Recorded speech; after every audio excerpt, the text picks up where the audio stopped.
Alors, je commence cette vidéo par répondre à un commentaire de Truiteam. Truiteam qui est un habitué de mes deux chaînes. Hein. Il met des commentaires très très drôles. Donc, je résume, moi, il y a un de ces rats là. Waouh! En plus, ils sont balèzes. Bref, il dit « L'énergie avec la plus moche des deux s'explique par le fait que la jolie ne te trouvait pas à sa hauteur. Donc, elle ne t'envoyait pas des signaux positifs. Alors que la moche savait que tu avais une génétique plus avantageuse que la sienne. Ce qui sera bénéfique pour vos futurs enfants. » C'est juste ça. C'est inconscient chez les femmes, nonobstant. Et il est trop drôle ce type. Si tu n'as pas couché avec cette interaction, ne suffit pas à prouver qu'il y avait un bon feeling. C'est peut-être juste une impression dans ta tête, où elle avait besoin d'un mec pour la divertir en attendant son Tchad. Oui, pourquoi je réponds à son commentaire, c'est parce que ça fait des années en fait qu'il regarde mes vidéos. Merci pour la fidélité mon gars. Et en fait ce type est tellement drôle. Déjà juste tu regardes quand il dit nonobstant.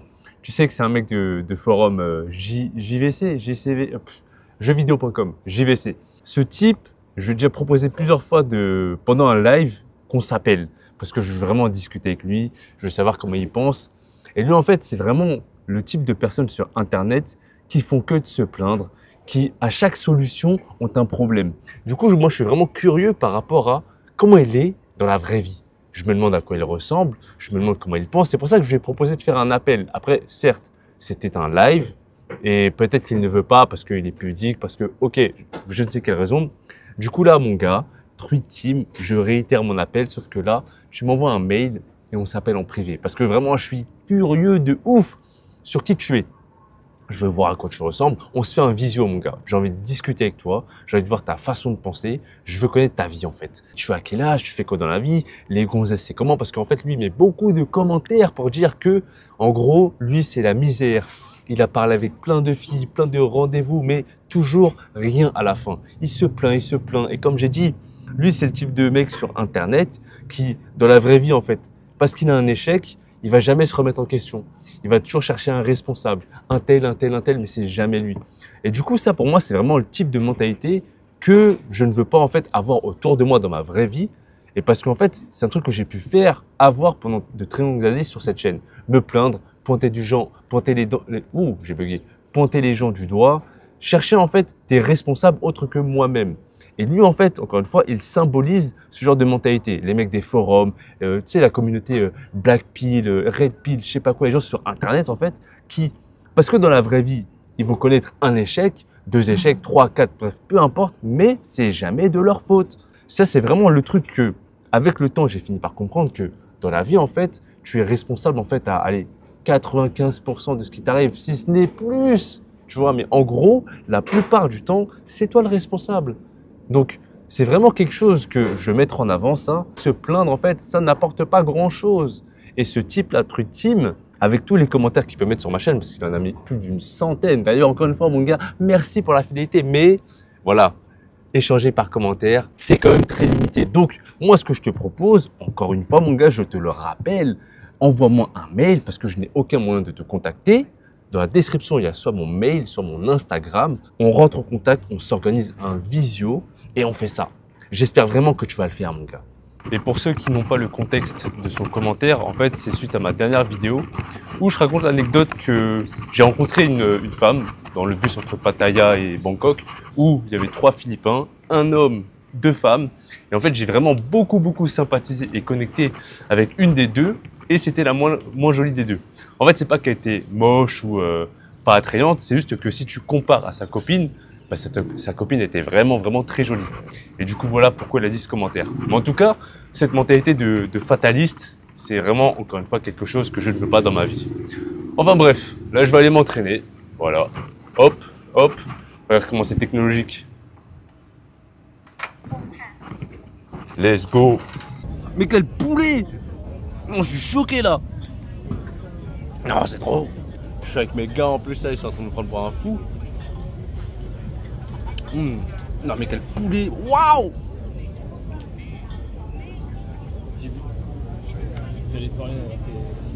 Le goût est décuplé plus je mâche. Je joue avec mon gars. Je vais aller en prendre 2. Bah voilà, on l'a converti. Bah c'est juste là-bas là. 20 bahts. 20 bahts pour ce poulet. Mais quel poulet! Il y a une citation qui dit, après je ne sais pas c'est de qui, hein, tu connais, c'est Internet, Ceux qui pensent que c'est impossible sont priés de ne pas déranger ceux qui essayent. Je pense que ça t'est déjà arrivé ça. Tu veux faire quelque chose, tu as un projet, t'en parles autour de toi. La famille, les amis, etc. Et souvent, ces personnes qui sont proches de toi, où tu partages ton excitation, et ben en fait, ces mêmes personnes vont te décourager. Ils vont te donner leurs limites. Ils vont te donner leurs peurs. Ils vont te dire non, c'est pas possible. Ils vont te limiter. Mais en fait, ça, c'est juste le reflet de leurs propres limites qu'ils te donnent. Parce que eux ne peuvent pas faire ce que tu veux faire, n'ont pas fait ce que tu veux faire. Ils vont te dire que c'est pas possible. Et il y a des gens, en fait, qui sont comme ça. Du coup, c'est très important de savoir à qui on partage ce qui est très profond au fond de nous. Parce qu'il y a des personnes, en fait, même s'ils sont proches de toi, même si tu penses qu'ils vont avoir le même enthousiasme que toi, peu importe le projet, peu importe ce que tu as en tête, et ben ces personnes-là, tu te rends compte que, oh, finalement, ce sont les premières personnes à ne pas te supporter. Et que tu peux trouver ce soutien, ce support, ces encouragements chez des inconnus, chez des gens que tu viens juste de rencontrer, chez des gens, en fait, que tu n'aurais même pas imaginé qu'ils pourraient te partager tout ça. Et souvent, en fait, c'est des personnes qui, soit ont fait ce que tu veux faire, soit sont juste là, bah, ok, fais-le. Il n'y a pas de problème, il n'y a pas de mal à tenter, à essayer. Parce que le plus important, c'est pas tellement le résultat, c'est pas tellement s'il y a une réussite ou un échec, non. C'est juste de tenter, de sortir de sa zone de confort et de tenter, d'essayer. Mais il y a des personnes qui sont tellement peureux, qui ont tellement de limites. Ils aimeraient faire ce que tu veux faire, mais par leur mentalité, bah, ils ne le font pas. Et du coup, comme ils ne le font pas, ils te veulent avec eux. Et cette vidéo, j'ai voulu la faire sur mon autre chaîne. Mais comme je te l'ai dit, hein, ces cochons ne méritent pas mes pensées. Et j'ai voulu nommer cette vidéo « La misère aime la compagnie ». Parce qu'en fait, métaphoriquement, ça donne ça. Imagine, il y a un mec qui est par terre. Il est là, il est en train de se plaindre. Oh, la vie c'est dur. Oh, mais non, parce que moi, ceci, j'arrive pas. Parce que telle raison X, Y, Z. Ben, toi aussi, tu devrais pas. Et en fait, le mec, il veut te tirer vers lui. Il veut que tu sois par terre avec lui pour lui tenir compagnie. Et c'est pour ça qu'on dit que la misère aime la compagnie. Et peut-être que toi, dans certains cas, comme moi j'ai voulu le faire fut un temps, j'ai voulu sauver les gens, j'ai voulu les élever avec moi parce que toi, tu es là, tu te balades tranquille, tu marches. Bref, tu es sur tes deux pieds. Tu veux aider les autres qui sont par terre. Mais non, la force de ceux qui sont par terre qui vont te tirer est beaucoup plus forte que ce que tu veux faire en l'élevant.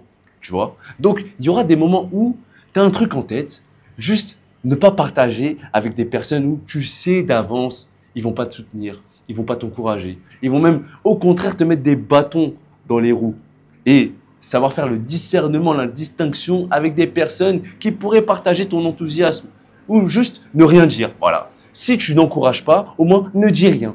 C'est tout. Et des mecs comme Truth Team ou d'autres personnes, des mecs comme ça en fait. Et ça, c'est la raison aussi pour laquelle la deuxième chaîne YouTube que j'ai, elle me casse tellement les couilles. C'est parce que j'ai vu la mentalité de ces mecs. Ils sont toujours là à se plaindre des femmes, à se plaindre de leur sort. Oui, c'est à cause d'elle, hypergamie, toujours en train de chialer en fait.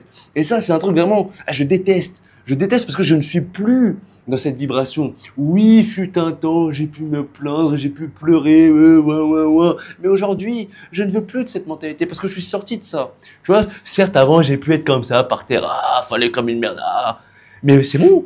Là, je suis en mode, j'ai envie d'être sur mes deux pieds, j'ai envie de m'entourer de personnes, en fait, qui sont dans cette mentalité. Ou au pire, ne disent rien. Ils sont là à marcher, fais ta vie, on s'en bat les couilles. Et je vais te dire pourquoi, à la base, je voulais faire cette vidéo. Il y a quelques mois, quand j'étais encore en France, j'ai rencontré un mec, on est dans le même groupe privé. Bref, on a discuté, on s'est capté, on est parti manger ensemble. On a discuté pendant au moins 3 heures par là. Et moi, tu connais, hein, j'aime bien poser des questions, j'aime bien connaître la vie des gens. Et lui, en fait, il symbolisait exactement ce que je disais jusqu'à maintenant. Son profil, c'était le suivant. Ingénieur de 35 ans, dans le data ou quelque chose comme ça. Bref, professionnellement, vraiment, il était au top.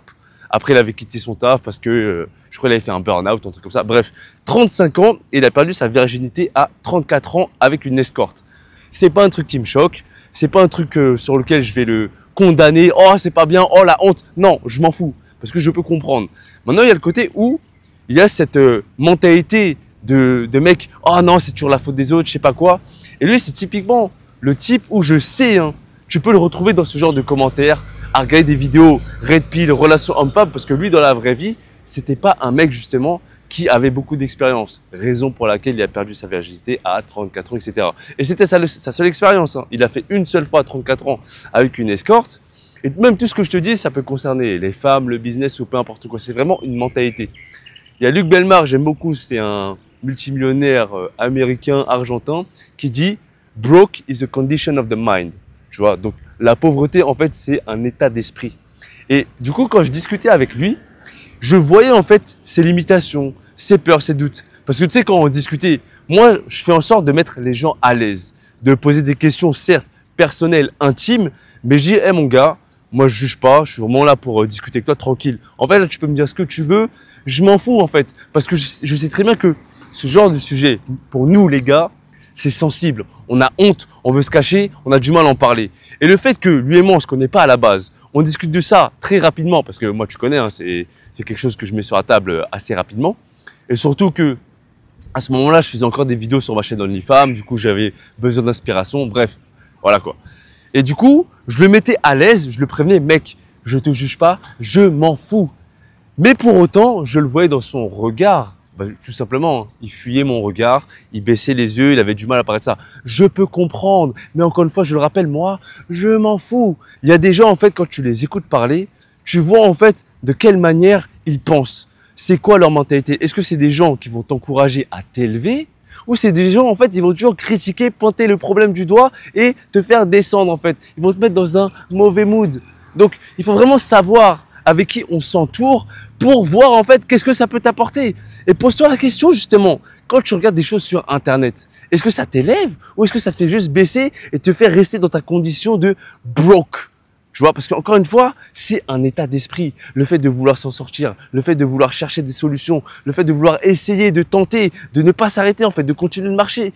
Ou t'es juste là, t'es par terre, t'es comme ça, t'es affalé. Ça, vraiment, pour moi, c'est important d'en parler parce que justement, je sais que j'ai pu faire cette transition pendant tout ce temps où, il y a des années en arrière, oui, je faisais des vidéos, oh, les femmes, elles cassent les couilles, X, Y, Z raison, oh, le système, oh, ils sont contre nous, oh, les élites, oh, les milliardaires, les méchants, oh, je pointais du doigt. J'ai dû passer par cette phase-là pour te dire tout ce que je te dis aujourd'hui. J'ai pu faire cette transition parce que je sais que dans ma tête, j'ai toujours été en mode à la recherche d'eux. Et aujourd'hui, je sais que c'est très important de s'entourer de personnes qui pensent comme toi, mais pas que. Parce que on dit que tu es la moyenne des 5 personnes que tu fréquentes. C'est pas que dans la vraie vie. C'est ce que tu regardes sur Internet. C'est ce que tu regardes sur ton téléphone quand tu es au shot. C'est ce que tu consommes avant d'aller dormir. Quel genre de contenu tu regardes? Est-ce que tu regardes des contenus abrutissants? Est-ce que tu regardes des informations de l'actualité? Est-ce que tu regardes des mecs qui vont que se plaindre de X ou Y, raison, sujet, peu importe quoi? Ou tu regardes des personnes en fait qui veulent t'élever, des gens qui veulent t'apporter, des gens qui partagent de la valeur. Qu'est-ce que tu regardes? Je sais que ces derniers temps, ces dernières années, quand j'ai commencé à m'intéresser à l'entrepreneuriat, à vouloir faire de l'argent, à écouter des multimillionnaires, à écouter des milliardaires, etc., c'est ce qui a participé en fait à me faire changer d'état d'esprit. Et ça aussi, il faut que j'en parle, que les entrepreneurs, c'est des complotistes, mais sur le niveau suivant.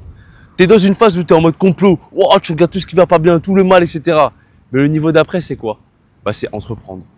Et l'entrepreneuriat, ça ne concerne pas que l'argent, que le professionnel. Non, c'est un tout. C'est un état d'esprit, en fait. C'est vraiment chercher cette liberté et pas que la chercher. C'est essayer de l'atteindre. C'est mettre en place des actions pour. Et avant de mettre en place des actions pour, ça commence dedans. C'est pour ça que l'univers, hein, première loi du Kybalion, l'univers est mental. Ça commence dedans. Si dans ta tête, tu es en mode broky, c'est pas étonnant que tes actions qui suivent, c'est des actions de broky.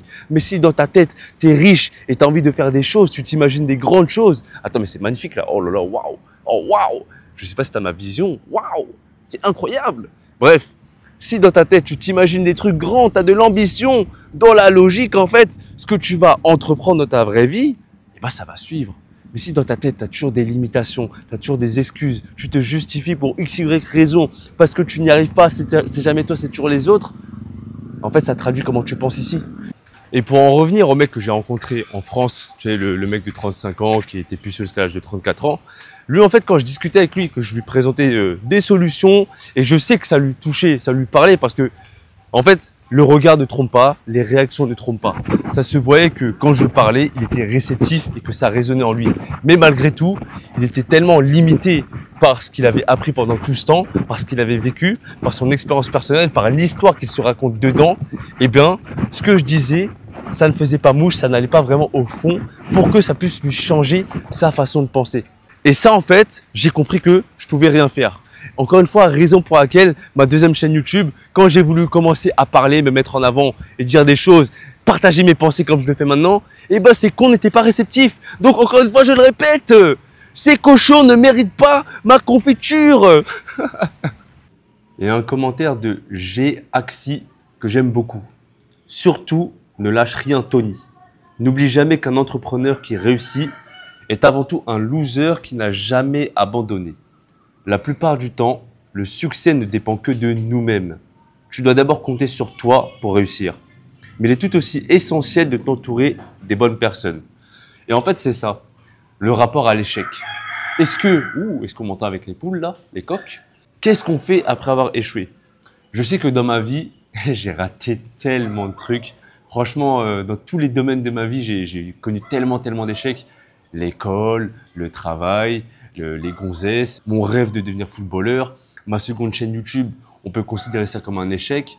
Mais comme j'ai pu le dire dans une autre vidéo, c'est que j'ai tellement appris parce que j'ai mis un premier pas dans le business en ligne, monétiser une chaîne YouTube, etc. Du coup, pour moi, en fait, tous ces échecs que j'ai pu connaître dans ma vie, peu importe le domaine ces dernières années, ça m'a toujours appris quelque chose. Et c'est très cliché de dire ça, oui, soit je gagne, soit j'apprends. Mais quelque part, c'est réel. En fait, c'est tellement l'état d'esprit qu'on a par rapport à quand on ne réussit pas la chose que l'on veut, qui fait que je sais que vu que jusqu'à maintenant, j'ai toujours appris quelque chose, je me vois pas abandonner comme ça, je me vois pas lâcher comme ça ce que j'ai en tête en fait. Peu importe le domaine, encore une fois, là comme tu peux le voir sur cette chaîne, je partage assez ouvertement. Et là, c'est vraiment le journal de bord de quelqu'un qui cherche en fait à s'en sortir, qui va naviguer à droite, à gauche, sur les mers, sur l'océan, pour trouver son île. Et c'est pour ça que l'état d'esprit qu'on a en fait va dicter toutes nos actions par la suite. Si après un échec, tu es là, tu es en mode défaitiste, t'en as marre, etc. Et c'est très dur, je le sais très bien, c'est très dur. Je connais ça en fait. Mais quand tu te relèves, quand tu apprends, quand tu regardes, qu'est-ce que tu as pu endurer, qu'est-ce que tu as pu en tirer, quelles leçons en fait tu as pu intégrer, et bien quelque part, ces échecs, ces défaites, ça en vaut la peine. Il faut vraiment se poser la question. Quand il y a quelqu'un qui parle, il faut regarder. Est-ce que tu as envie de ressembler à cette personne? Quand il y a un mec qui dit « Oh oui, les meufs, elles sont ceci, cela », critique, faut regarder. Est-ce que tu veux ressembler à cette personne en ce qui concerne les relations amoureuses? Non? Bah pourquoi tu l'écoutes? Business, pareil. Oh non, ne lance pas ça, c'est dangereux. Oh, il a fait quelque chose? Non, l'écoute pas. Le voyage, c'est pareil. Oh, ne va pas dans cette destination, c'est dangereux. T'es allé? Non, l'écoute pas. Pour beaucoup de choses en fait, même si ce sont des proches, eh bien quelque part, il ne faut pas les écouter. Et c'est très difficile justement de développer cette résilience, cette force mentale parce que on peut être soumis au regard des autres, on peut être soumis à leur pression, on a envie de plaire aux autres, on n'a pas envie de faire des vagues, etc. On a envie de se ranger, d'être accepté. Enfin bref, je vais terminer par une citation d'Albert Einstein. Tenez-vous loin des gens négatifs. Ils ont un problème pour chaque solution. Et je sais très bien que tu vois de quoi je parle. Merci de m'avoir écouté. Je te dis à la prochaine. D'ici là, paix, rire, amour.